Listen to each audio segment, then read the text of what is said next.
Culture, ಇಲ್ಲಿದು tradition ಎಲ್ಲರಿಗೆ ಸಹ ಗೊತ್ತುಂಟು. ಸ್ವಲ್ಪ ಹೊರಗಿನವರು ಬಂದು ಸ್ವಲ್ಪ ಇಲ್ಲಿದು ಟ್ರೆಡಿಷನ್ ಅನ್ಕಲ್ಚರ್ಡ್ ಮಾಡ್ತಿದ್ದಾರೆ ಅಂತ ಸ್ವಲ್ಪ ಎಲ್ಲ ನ್ಯೂಸ್ಗಳು ಉಂಟು.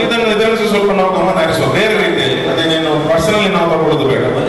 ರೋಡ್ ಸೈಡ್ ಇವಾಗ ಫುಡ್ ಡೆಲಿವರಿ ಆಗಿದ್ದಲ್ಲ, ಕೆಲವು ದೊಡ್ಡ ದೊಡ್ಡ ಹೋಟೆಲ್ಗಳಿಂದ ಆರ್ಡರ್ ಮಾಡೋದು ಪರ್ಸನಲ್ ಆಗುತ್ತೆ. ಇಲ್ಲಿ ಯಾವ ಡಬ್ಬಿಯಲ್ಲಿ ಎಣ್ಣೆ ಮಾಡುವಂಥದ್ದು 200 ರೂಪಾಯಿಗೆ ಡಬ್ಬಿ ಎಣ್ಣೆ ಬಿಟ್ಟೋಗಿ ಇನ್ನು ರೋಡ್ ಸೈಡಲ್ಲಿ ಮಾಡುವಂಥ ಫುಡ್ ಅದರಿಂದ ಚಿಕನ್ ಎಲ್ಲ ಉಂಟಲ್ಲ ಅದನ್ನು ಟ್ರೈ ಮಾಡೋದಿದೆ.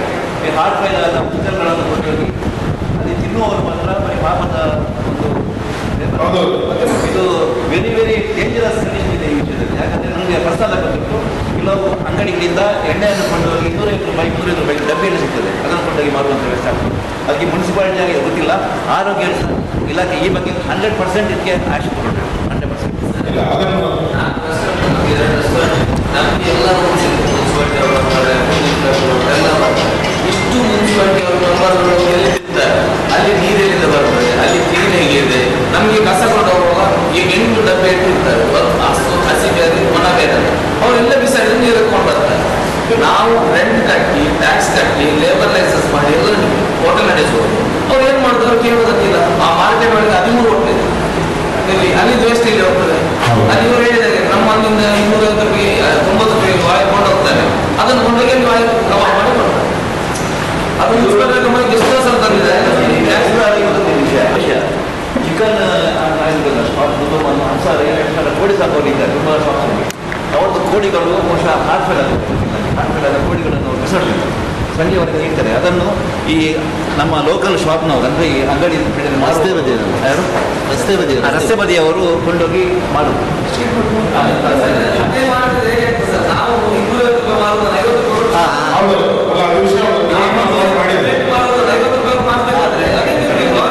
ಅವರ ಪಾತ್ರ ಇದೆ, ಅದೇ ತರ ಇದು ಮುನ್ಸಿಪಾಲಿಟಿ ಆರೋಗ್ಯ ಅಧಿಕಾರಿ ಇದ್ದಾರೆ, ಅವರಿಗೆ ಅಧಿಕಾರ ಇದೆ, ಅವ್ರು ಮಾಡ್ಬೋದು. ಮುನ್ಸಿಪಾಲಿಟಿ ನಮಗೆ ಡೈಲಿ ಸಾಮಾನು ಐಟಮ್ ಬರ್ತದೆ, ಡೈಲಿ ವಾಯು ಎಷ್ಟು ಬರ್ತದೆ ಎಲ್ಲ ಬಿಲ್ ಅವರು ಬರೀತಾರೆ, ನಮಗೆ ಟ್ಯಾಕ್ಸ್ ಬಿಲ್ ಮಾಡಿಕೊಡ್ತಾರೆ. ಅವರು ಮುನ್ಸಿಪಾಲಿಟಿ ಅಲ್ಲಿ ವೆಬ್ಸೈಟ್ ಮಾಡ್ತಾರಲ್ಲ, ಅವರು ವಾಯು ಯಾವ್ದು ಹಾಕ್ತಾರೆ, ನಮ್ದು ಐಟಮ್ ಅಂತ ಬರ್ತದೆ, ಅವರು ಕಂಪೇರ್ ಮಾಡಿ. ಇಲ್ಲಿ ಮುಖ್ಯವಾಗಿ ಹೋಟೆಲ್ನ ಬಗ್ಗೆ ಹೇಳಿದರು.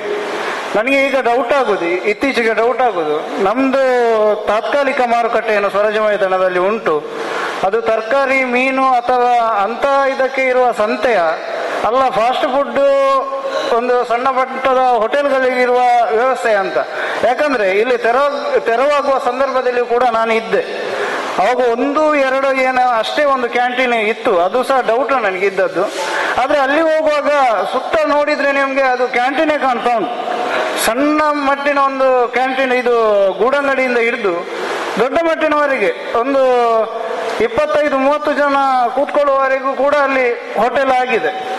ಇದರಲ್ಲಿ ನಾನು ಮುಖ್ಯವಾಗಿ ಹೇಳುವುದು, ಹೋಟೆಲ್ನವರವರ ಸಮಸ್ಯೆ ಹೇಳಿದರು, ಅವರನ್ನ ಟ್ಯಾಕ್ಸ್ ಮಾಡಿಕೊಂಡು ಅಂತ ಒಂದು ವ್ಯವಸ್ಥೆ ನಮಗೆ ಬೇಕಂತ. ಅವರು ಟ್ಯಾಕ್ಸ್ ಕಟ್ತಾರೆ, ಅವರು ಫಾಲೋ ಮಾಡ್ತಾರೆ ಅಂತ ಹೇಳಿದ್ರು, ಒಳ್ಳೆ ಪಾಯಿಂಟ್ ಹೇಳಿದ್ರು. ನಾವು ಕ್ಲೀನಿಂಗಲ್ಲಿ ಸಹ ಆ ಹೋಟೆಲನ್ನು ನಾವು ಇದು ಮಾಡ್ತಾ ಇದ್ದೇವೆ ಅಂತ ಹೇಳಿದರು.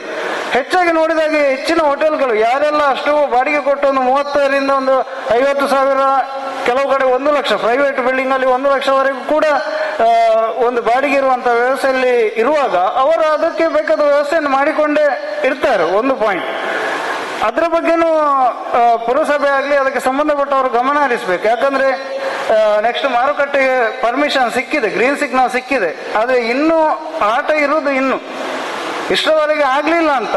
ಇನ್ನು ಆಗುವಾಗ ಯಾವ ಒಂದು ರೀತಿಯ ಅಡೆತಡೆ ಬರ್ತದೆ.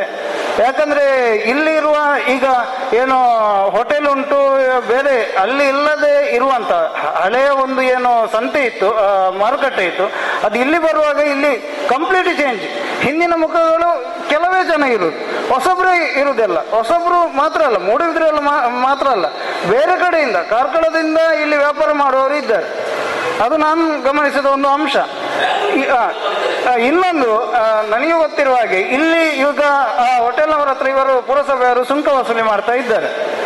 ನೆಕ್ಸ್ಟ್ ಇಲ್ಲಿಯ ಇದಕ್ಕೆ ಬರುವಾಗ, ಹೊಸ ಬಿಲ್ಡಿಂಗ್ಗೆ ಬರುವಾಗ ಅಲ್ಲಿ ಸುಂಕ ವಸೂಲಿ ಒಂದು ಪ್ರೂಫ್ ಇರ್ತದೆ. ನಾವು ಸಹ ಇಲ್ಲಿಯ ವ್ಯಾಪಾರಸ್ಥರಂತ ಅದೊಂದು ಗಲಾಟೆ ಆಗುವ ಸಂಭವ ಒಂದು ಇರ್ತದೆ.